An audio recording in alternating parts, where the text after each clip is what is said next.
Howdy readers and howdy film buffs. I'm Jason. This is Chapter and Verse. And this is the, 1 week belated cinema installment of my You Carry a Coffin Today project for November. So in case you're coming to this for the first time, all year long, I have been doing a literary and cinematic kind of exploration, I suppose, of mortality. And most months, I read a book and I watch a film that deal with death. What film did we watch for November? We watched Hunger, directed by Steve McQueen, not the Steve McQueen from The Great Escape. This is a British filmmaker, Steve McQueen, who I think was either a photographer, a still photographer, or visual artist before he started making short films. Hunger was his first feature film. He has since made Shame, also starring Michael Fassbender, which is about pornography addiction, sex addiction. And he directed 12 Years a Slave. Hunger tells the true story of Bobby Sands, who was an Irish Republican Army prisoner in the Maze prison in the early 1980s in the UK. And it doesn't just tell his story. There are 2 or 3 prisoners in the film who we spend quite a bit of time with. And we actually don't come to Bobby Sands' character until a little ways into the movie, but then we kind of stay with him for the rest of the film. The British government was unwilling to concede political status for IRA prisoners in the British prison system. So at that time, the IRA prisoners were demanding political status. And as a result of that, they were refusing to wear the standard issue prison uniform of an inmate. They demanded to wear their own clothes because they didn't see themselves as criminals. They saw themselves as kind of, political revolutionaries. And so because the British government wouldn't allow them to wear their own clothes, they went naked. It was, I think, called a blanket protest. So they were given blankets so that they could at least keep warm in their cells. So eventually Bobby Sands, as one of their leaders within the prison, and a number of the other IRA prisoners have decided amongst themselves to go on hunger strike as a way to force the British government's hand. And they're going to stagger their hunger strike, so people aren't dying all at once if it comes to that, which it may not. Now, the movie does 3 things, and it does them exceptionally well, in my opinion. And it does them exceptionally well with very little in the way of dialogue.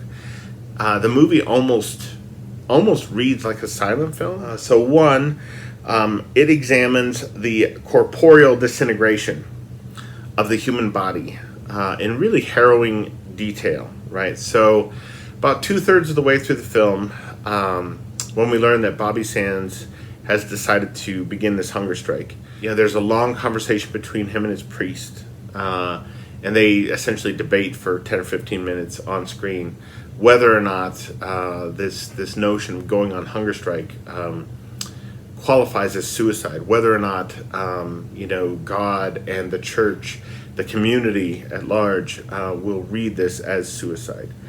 And that's fascinating in its own right. But what they did after they filmed that scene is they shut down production so Michael Fassbender could lose weight to play Bobby Sands at the end of his life. And he did this under doctor supervision, but he went on a diet of 900 calories a day, coupled with some kind of light exercise, right? Yoga, walking. And Michael Fassbender, who is 6 feet tall, got down to 127 pounds to play Bobby Sands at the end of his life. And it's intense. It's difficult to watch those scenes because he really does look like a skeleton covered with flesh, and that's it. And this is not a makeup thing at all. He really did transform his body to reflect what the body of a man who has starved himself to death would look like. It's difficult to watch, not just because of how he looks, but I mean also there are these bed sores that he develops. There's a really beautiful scene where we see in close-up the hand of a doctor applying a kind of cream or ointment on the bed sores to soothe them, and every time he touches one of them, we see Fassbender's frame shift from the pain of it, and that scene actually makes me think of how bodies used to be anointed with oil before burial. There's something really, I don't know, kind of transcendent about that moment. It's not just the hand of someone who is being gentle and is caring for this person who is dying. The second thing that the film does incredibly well is that it seems to consider the death of the soul under duress and in isolation. I mean, there are numerous beatings in the film where prison guards, just beat the shit out of the prisoners with their fists, with clubs, batons, their feet, kicking them down the hall. There's a recurring kind of scene or motif in the movie where we see the main prison guard soaking his hands in cold water. It's a kind of ritual, right? He takes off his wedding ring, fills the sink with this cold water, and his knuckles are just cut open and bruised from having beaten so many people in that day. But we see the prisoners in their cells struggling to remember their humanity, struggling to remember what it's like to be free, what it's like to live in an environment where they're not being tortured and crushed like they are. There's a beautiful scene where one of the prisoners, over time, they have this kind of metal grate over their barred window, and which is open to the air. And it's wintertime, or there's snowflakes. But over time, they have kind of peeled some of this grate back. I mean, God knows what it did to the fingers of the men who did that over a period of years.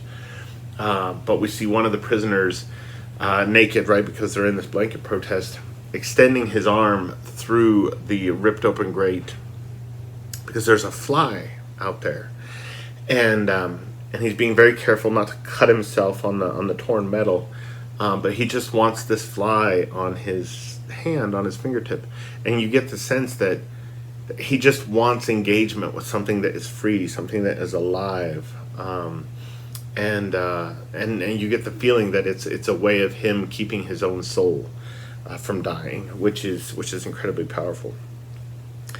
And the last thing the film does incredibly well, and I really feel like this is at the crux of the project, not just my project, but the crux of what Steve McQueen was trying to do in this movie, is again, right, it raises the question of whether a stand like these IRA prisoners are planning to make with their hunger strike, whether there are indeed some causes that are somehow more sacred, somehow more important than the preservation of one's own life. Even if one believes in the immortality of the soul, which Bobby Sands, as a young Catholic man, did or seemed to have, is it a selfish act, right? So we're reminded in the movie that Bobby Sands has a son, okay, presumably a wife on the outside, and what will his hunger strike, if it comes to death, which it did, and did, I think, for 8 or 9 other of these IRA prisoners before the British government finally relented on some level. What will his actions look like to his son? How will his son interpret them? And on one hand, I feel like some people probably think that Bobby Sands wasted his life. Okay, he was hunger striking as a means to having the dignity of his fellow IRA prisoners restored. And some people might say that's an important cause, but it's a ridiculous cause to potentially lay your life on the line for. But I would say, okay, yes, this happened in the early 80s. We have a kitty. We have a little visitor. Come here, Blue. So while this happened in the early 80s, here we are in 2019, and we have this film now that Steve McQueen has made. And it's a film that has been talked about at length as being one of the best films of the 21st century. And we're still talking about Bobby Sands' story. Okay. Ooh, somebody wants to be on the back of the chair. So was it a lost cause, or was it ridiculous? Right? I mean, this movie is forcing us to ask these questions. And living in the world that we do, it seems more and more important to raise the specter of the question, what is worth resistance? Okay, what is worth standing up against forces that seem to be bent on dehumanizing individuals or entire populations? What would we be willing to do to prevent that, to take a stand against that? I think Blue has an opinion on this issue. Blue's very political. He's a very political cat. He reads The Guardian every morning, don't you, Blue? But I wanted to raise that question to all of you. Are there causes that you would be willing to potentially put your life on the line for, that are somehow worth more than the preservation of your life? Thinking about what I was going to say in this video the other night, it occurred to me as well that a kind of sister film to Hunger might actually be the Terrence Malick movie that's getting ready to come out. So I haven't seen it yet. It doesn't come out until next month. But that film, A Hidden Life, is about the conscientious objector Franz Jaeger, who I believe was an Austrian farmer. And during World War II, he refused to swear loyalty to Hitler. And so was arrested and was tortured and imprisoned, etc., etc. But his faith and his conscience prevented him from doing that. Now, Franz Jaeger had a wife. He had children. He had a beautiful life. But he couldn't do it. He refused to swear loyalty to Hitler, knowing full well that it would likely result in his execution, which it did. Is that foolish? Is it foolish to do something like that? To take a stand against what you regard as evil and what you feel certain your God in heaven would regard as evil. To put your own life on the line to not even make a point necessarily, but to safeguard your own moral compass, your own moral convictions. And I mean, in so doing, I suppose to give yourself as an example to your wife and to your children, to your community, to future generations, right? I had never heard of Franz Jaeger before Terrence Malick went into production on this movie, I don't know, 3 or 4 years ago. But now everybody is talking about him. The film has played film festivals now all over the world. It's getting a lot of Oscar buzz. And this guy who had, existed in this kind of tiny corner of World War II history as a kind of keyhole story, as Steve Donahue might say. Everybody's talking about his story now, and his family, his children are still alive. His children have seen this movie. Was it worthwhile what he did? Or on some level, was it selfish, right? I mean, these are important questions, I think. And I think Hunger addresses these questions with great power and with great sensitivity and with a real kind of rawness, I suppose, is a good way of putting it. The fact that Fassbender believed in the story so much that he was willing to put himself through hell to achieve the kind of realism that he felt the project deserved is a great testament, I think, to the significance of this film. Anyway, let me know if you watched it. Let me know in the comments below what you thought. And if you're reading this month's book with me, which is Julian Barnes's memoir, Nothing to Be Frightened Of, that video will be up next weekend. Next month's movie is The Widow of Saint-Pierre, starring Juliette Binoche and Daniel Auteuil and Emir Kusturica, who is himself a great filmmaker. This was directed, I think, by Patrice Leconte.